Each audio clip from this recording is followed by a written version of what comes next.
Yana bitta chiroyli uchastka. Toshkent shahar O'rizor dahasi. Izza deyshadi-yu. Mana yurishiga necha men bilan yurishiga qaranglar. Ho.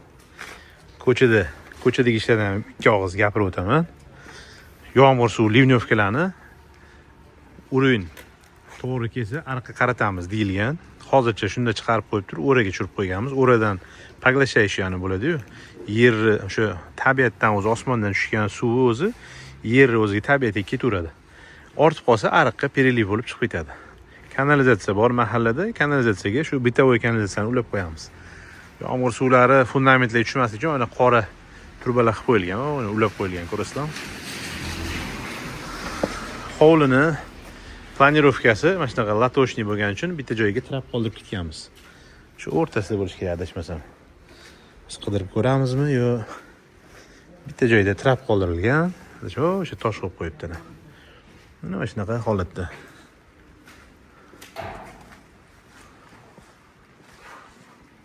Vitrajli oynalar, vitrajli eshiklar. Men ustalarni farosatiga bitta mana bundan bosib yuborgim kelgan joyi. Mana shu uy egasini puli ketgan narsani mana avaylab bu yog'iga ham yog'och qo'yib, bu yog'iga ham yog'och qo'yib, shu ezilmaydigan qilib mana shunaqa qilib to'sib qo'yishibdi. Kim etgan bo'lsa ham baraka topsin. Meni ham uyimda shunaqa farosatli ustalar ishlasin deb niyat qilganlar shu videoga bitta like bosib qo'yinglar. Mana shu videoni tanishlik tarqatib qo'yamiz. Nutripolni konvektor bo'ladigan joyini mana shunaqa qilib ajratib alohida olib qo'yib, trubalarning ichiga musor kirmasligi uchun mana shunaqa zaglushka qilib qo'yilgan.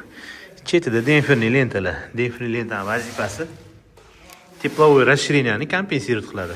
Ya'ni mana shu steshkali bo'linib ketmasligi uchun ham xizmat qiladi. Qani ishlaymikan yo'qmi? O, mashalloh. Mana shunaqa ustalar yoqadi elektriklar. Qalay.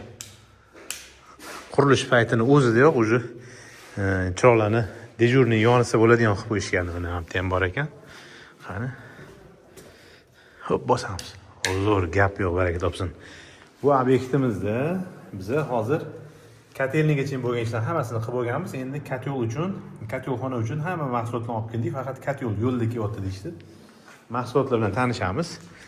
Endi sal bardaklarga e'tibor bermaysizlar. Bular ish bitgandan keyin hamma mahsulotni qaytarib olib ketamiz. Bu yerda rashbak bor ekan. Xo'sh, jidki fumlar bor ekan, gap yo'q. Taniqli skala 2 nasosi. Bu elektrik kotelmi yo filtr ekan, gap yo'q, filtr. Boiler bor ekan, 200 litrlik, ikkita teplobinliklik hamda suv zaxira. Sovuq suv uchun 1 tonnalik slim degan mana nimami bochkamiz. Pishvoy bochka bu, mana bo'yimni olib qarasa, bo'yimdan sal balandroq. Xo'sh, 1.75 bo'lsam, qopqog'i bilan jami borsa 2 metrga boradi. Mana qurilish davomida mana shunaqa tosh-poshlar, mana shunaqalar tushishini hisobga olib turib, radiator ustidagi plonkasi yechilmasligi afzallik bo'ladi. Eng katta pullarni oladigan narsa mana shu temir terskilar bo'ladi, mana shu latunlar, mana shu rakerlar ko'rsangiz, mana обратный klapanlar, nasoslar bu yerda ham mana. Endi kollektor. Bizning ishimizda endi kollektor ko'rinadi hozir. Shunda endi chiroqni yoqib video olaman desam, yigitlar chirog'i bor deb qoldi, eslatdi mana. Ko'rasizlarmi, installyatsiya. Bu yoqda uni kanalizatsiya turbalari chiqib ketyapti. Bu yerda ham dekorativniy kran qilganmiz, ya'ni avariya holatida xizmat qilib beradi. Bir videoyimda mana shuni o'zim kelib o'rab ketgandim. Shundoqlicha qopdi. O'zim uyimda shu o'rolmay qolganmanda, changib ketgan, rosa artib yuvguncha ancha vaqt ketgan. Ko'mirni termosirlarga kelganlar bu simlar. Kollektor orqasini mana bunaqa qilib alyuminiy gafrirni list qilinsa, juda ajoyib bo'ladi. Bu faqat go'zallik uchun xizmat qilmaydi. Undan tashqari bu nomodo kollektorlardan suvlar sachrab oqsa ham shu devorga zaxlanmasligiga xizmat qiladi.